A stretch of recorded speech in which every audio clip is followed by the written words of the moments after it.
Hello everyone, कैसे हैं आप लोग। आशा करते हैं अच्छे होंगे। आप सबका स्वागत है आपके अपने यूट्यूब चैनल अभय स्टडी मटेरियल में।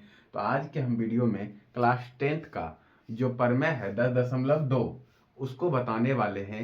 ये बहुत ज़्यादा इम्पोर्टेंट है, बार बार पूछा भी गया है और आने वाले जो बोर्ड एग्जाम है उसमें भी पूछा जाएगा। ठीक है, तो ये सिद्ध करने वाला क्वेश्चन है। आप लोग इसे अच्छे से समझ जाइए। ये प्रमेय अगर आप समझ गए तो बोर्ड एग्जाम में 100% नंबर आपको मिलेगा तो मिलेगा। तो क्या कहता है कि बाह्य बिंदु से वृत्त पर खींची गई स्पर्श रेखाओं की लंबाई बराबर होती है। तो वृत्त होता क्या है? तो वृत्त जो होता है एक बंद आकृति होता है, एक बंद आकृति होता है।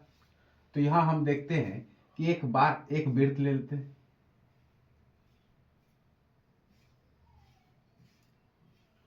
यहां ये मान लिए एक वृत्त और इसका ये केंद्र ओ, यहां ले लेते हैं केंद्र ओ।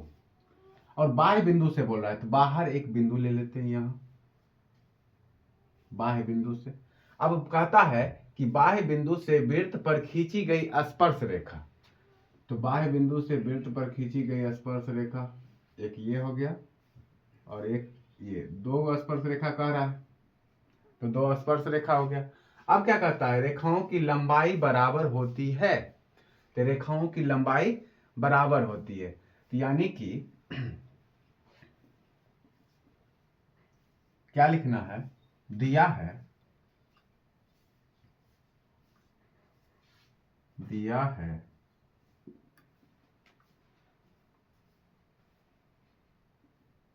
इसको हम मान लेते हैं P।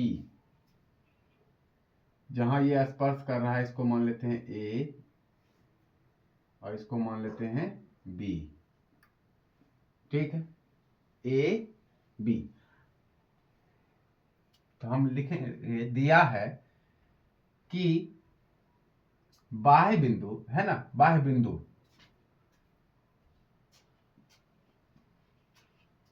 या PA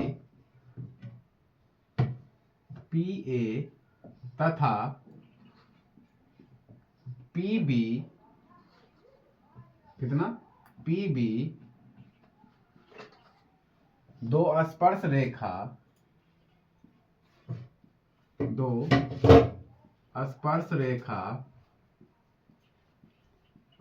रेखा है।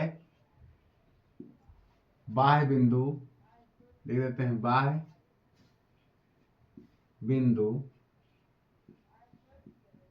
बिंदु P से।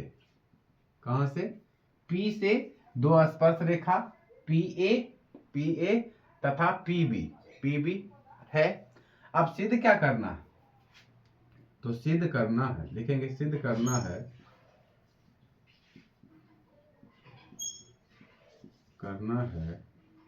क्या कि PA बराबर हमारा PB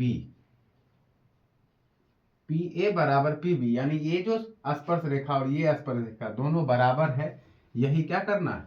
सिद्ध करना है। तो आप समझिए यहां से क्या करेंगे।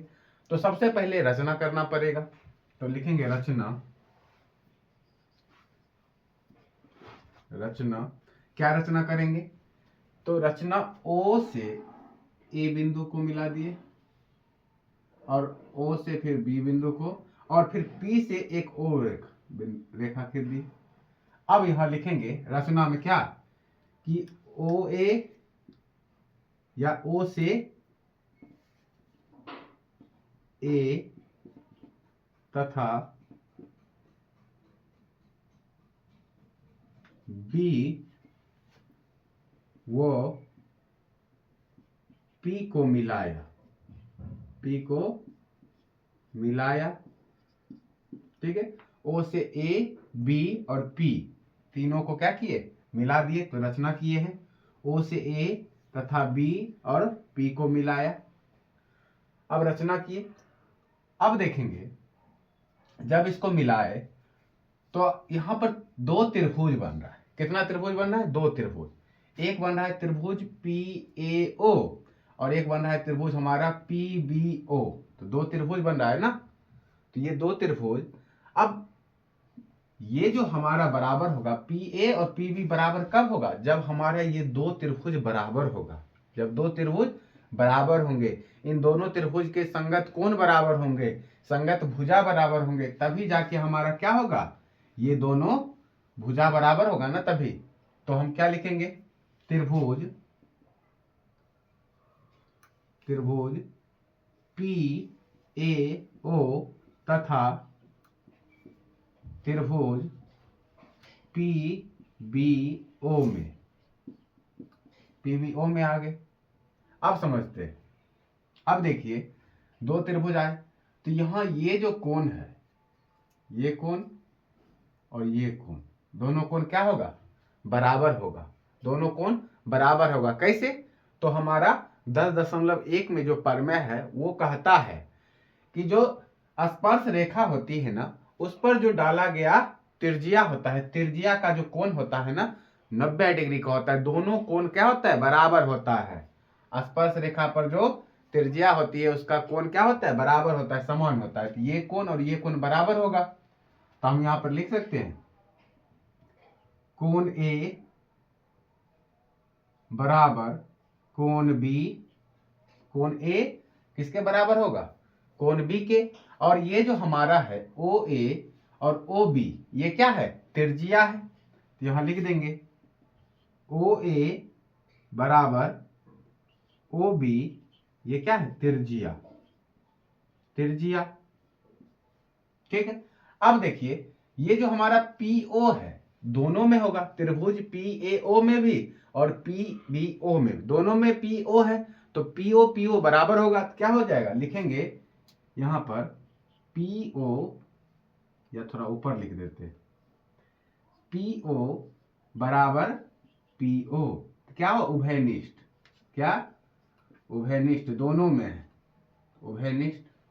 अब समझिए जब ये बराबर है, भुजा बराबर है, कोण बराबर है हमारा, जब कोण बराबर है तब क्या हो जाएगा, तब हम लिखेंगे त्रिभुज पी ए ओ सर्वांग सम त्रिभुज पी बी ओ। जब हमारा कोण बराबर होगा, त्रिज्या बराबर होगा और हमारा भुजा बराबर होगा, तब हमारा त्रिभुज कैसा होगा, सर्वांग सम होगा। तो इसलिए तो लिख देंगे अतः पी ए, जब सर्वांग सम होगा तो पी ए बराबर हो जाएगा हमारा किसके, पी बी के। यही प्रूव करना था, यही हो गया इसका आंसर। तो आप लोग इसे अच्छे से समझ गए होंगे। अगर समझ गए होंगे तो वीडियो को लाइक करें, चैनल को सब्सक्राइब करें। ये बहुत ज़्यादा भी आया है, ठीक है। आप लोग अच्छे से इसको याद रखिएगा, बहुत ज़्यादा बार बार पूछा गया है। चैनल को सब्सक्राइब कीजिएगा। धन्यवाद।